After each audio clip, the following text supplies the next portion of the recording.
ಕನ್ನಡ ವ್ಯಾಕರಣ ಧಾತು. ಧಾತು ಅಂದರೆ ಏನು? ಧಾತು ಅಂದರೆ ಕ್ರಿಯಾಪದದ ಮೂಲ ರೂಪವನ್ನ ನಾವು ಧಾತು ಅಂತ ಕರಿತೀವಿ. ಓಕೆ, ಇಂಗ್ಲಿಷಲ್ಲಿ ಇದನ್ನ ರೂಟ್ ವರ್ಬ್ ಅಂತ ಹೇಳ್ತೀವಿ. ಎಲಿಮೆಂಟ್ ರೂಟ್ ವರ್ಬ್ಗೆ ನಾವು ಏನಂತ ಕರಿತೀವಿ ಅಂದರೆ ಧಾತು ಅಂತ ಹೇಳ್ತೀವಿ ಕನ್ನಡದಲ್ಲಿ. ಓಕೆ, ಧಾತು ಅಂದರೆ ಕ್ರಿಯಾಪದದ ಮೂಲ ರೂಪವನ್ನ ನಾವು ಧಾತು ಅಂತ ಕರಿತೀವಿ. ಈ ಉದಾಹರಣೆ ಪದಗಳು ಅಂದರೆ ತಿನ್ನು, ಹೋಗು, ಓದು, ಬಾ, ಮಾಡು, ನಲಿ, ಓಡು, ತೋರು, ಹಿಡಿ, ಹೇಳು, ಕೇಳು, ಉಣ್ಣು, ಜಿಗಿ, ನೋಡು, ಹೇಳು.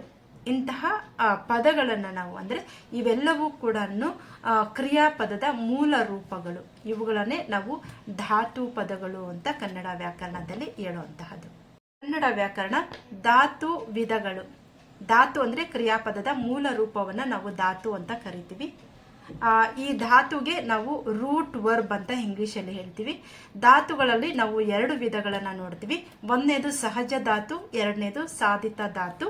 ಈ ಸಹಜ ಧಾತು ಅಂದರೆ ನೇರವಾಗಿ ಕ್ರಿಯೆಯನ್ನ ಸೂಚಿಸ್ತಾ ಇರುತ್ತೆ. ಇದು ಉದಾಹರಣೆಗೆ ಬಾ, ಹೋಗು, ಮಾಡು, ನೋಡು, ತಿನ್ನು, ಓಡು, ಹಾಡು, ಬಾ, ತರು ಇತ್ಯಾದಿ ನೇರವಾಗಿ ಕ್ರಿಯೆಯನ್ನ ಸೂಚಿಸುವಂತಹ ಪದಗಳನ್ನು ನಾವು ಸಹಜ ಧಾತು ಅಂತ ಕರಿತೀವಿ. ಕನ್ನಡದಲ್ಲಿ ಇವುಗಳನ್ನ ಮೂಲ ಪ್ರಕೃತಿಗಳು ಅಂತ ಕೂಡ ಹೇಳ್ತಾರೆ, ಅಥವಾ ಮೂಲ ಧಾತು ಅಂತ ಕೂಡ ಹೇಳ್ತಾರೆ. ಇನ್ನು ಎರಡನೆಯ ವಿಧ ಯಾವುದು ಅಂದರೆ ಸಾಧಿತ ಧಾತು. ಈ ಸಾಧಿತ ಧಾತು ಅಂದರೆ ನಾಮಪದಗಳು ಇಸು ಎನ್ನುವಂತಹ ಪ್ರತ್ಯಯ ಸೇರಿ ಆಗುವಂತಹ ಧಾತುಗಳಾಗಿರ್ತವೆ. ಏನು ಸಾಧಿತ ಧಾತು ಅಂದರೆ ನಾಮಪದಗಳು ಇಸು ಎನ್ನುವಂತಹ ಪ್ರತ್ಯಯದೊಂದಿಗೆ ಪದಗಳಾಗಿರ್ತವೆ. ಅಂತಹ ಧಾತುಗಳನ್ನು ನಾವು ಏನಂತ ಕರಿತೀವಿ ಅಂದರೆ ಸಾಧಿತ ಧಾತುಗಳು ಅಂತ ಹೇಳ್ತೀವಿ. ಉದಾಹರಣೆಗೆ ಚಿಂತಿಸು, ನಗಿಸು, ಮಾತನಾಡು, ದುಃಖಪಡು, ಜಲಿಸು, ದಗಿಸು, ಬರೆಯಿಸು ಇಂತಹ ಇಸು ಪ್ರತ್ಯಯ ಸೇರಿದಂತಹ ಧಾತು ಪದಗಳನ್ನು ನಾವು ಸಾಧಿತ ಧಾತು ಪದಗಳು ಅಂತ ಹೇಳ್ತೀವಿ. ಮುಂದಿನ ವಿಡಿಯೋದಲ್ಲಿ ಸಾಧಿತ ಧಾತುವಿನ ವಿಧಗಳನ್ನು ತಿಳ್ಕೊಳ್ಳೋಣ. ಕನ್ನಡ ವ್ಯಾಕರಣ ಸಾಧಿತ ಧಾತುಗಳು.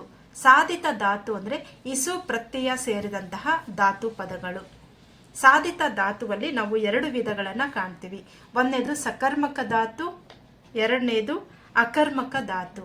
ನೋಡಿ, ಸಾಧಿತ ಧಾತುವಿನಲ್ಲಿ ಎರಡು ವಿಧಗಳು ಇದಾವೆ. ಒಂದನೇದು ಸಕರ್ಮಕ ಧಾತು, ಎರಡನೇದು ಅಕರ್ಮಕ ಧಾತು. ಸಕರ್ಮಕ ಧಾತು ಅಂದರೆ ಕರ್ಮ ಪದವನ್ನ ಒಳಗೊಂಡಂತಹ ವಾಕ್ಯ, ಕರ್ಮಪದದ ಅಪೇಕ್ಷೆಯನ್ನ ಪಡುವಂತಹ ವಾಕ್ಯವನ್ನ ನಾವು ಸಕರ್ಮಕ ಧಾತು ಅಂತ ಹೇಳ್ತೀವಿ. ಅಕರ್ಮಕ ಧಾತು ಅಂದ್ರೆ ಕರ್ಮಪದದ ಅವಶ್ಯಕತೆ ಇಲ್ಲದೆ, ಕರ್ಮಪದವನ್ನ ಉಪಯೋಗಿಸದೆ ಮಾಡಿದಂತಹ ವಾಕ್ಯಗಳಿಗೆ ನಾವು ಅಕರ್ಮಕ ಧಾತು ವಾಕ್ಯ ಅಂತ ಕರಿತೀವಿ. ಉದಾಹರಣೆಗೆ ಏನನ್ನು, ಯಾರನ್ನು ಎಂಬುದನ್ನ ಸೂಚಿಸುವಂತಹ ಪದಗಳು ಏನಾಗಿರ್ತವೆ? ಸಕರ್ಮಕ ವಾಕ್ಯಗಳು ಆಗಿರ್ತವೆ. ಉದಾಹರಣೆಗೆ ಕೃಷ್ಣನು ಕೊಳಲನ್ನು ಊದಿದನು. ಇಲ್ಲಿ ಕೃಷ್ಣ ಅನ್ನುವಂತಹದ್ದು ಕರ್ತೃ, ಊದಿದನು ಅನ್ನುವಂತಹದ್ದು ಕ್ರಿಯಾಪದ. ಏನನ್ನ? ಕೊಳಲು ಅನ್ನುವಂತಹದ್ದು ಇದು ಕರ್ಮಪದ. ಈ ಕರ್ಮಪದವನ್ನ ಒಳಗೊಂಡಂತಹ ವಾಕ್ಯಗಳನ್ನ ನಾವು ಸಕರ್ಮಕ ವಾಕ್ಯಗಳು ಅಥವಾ ಸಕರ್ಮಕ ಧಾತು ವಾಕ್ಯಗಳು ಅಂತ ಹೇಳ್ತೀವಿ. ಉದಾಹರಣೆ 2, ರಾಜು ಮರವನ್ನು ಬೆಳೆಸಿದನು. ರಾಜು ಏನನ್ನ ಬೆಳೆಸಿದನು? ಮರವನ್ನು. ಇಲ್ಲಿ ಮರವನ್ನು ಅನ್ನುವಂತಹದ್ದು ಕರ್ಮಪದ, ಬೆಳೆಸಿದನು ಎನ್ನುವಂತಹದ್ದು ಕ್ರಿಯಾಪದ.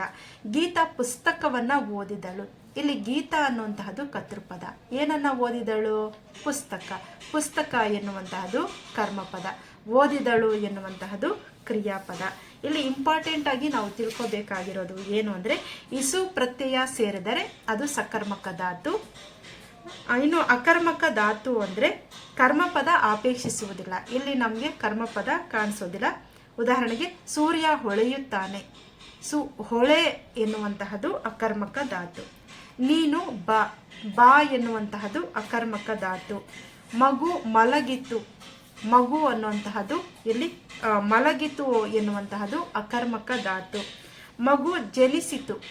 ಇಲ್ಲಿ ಜನನ ಎನ್ನುವಂತಹದ್ದು ಅಕರ್ಮಕ ಧಾತು.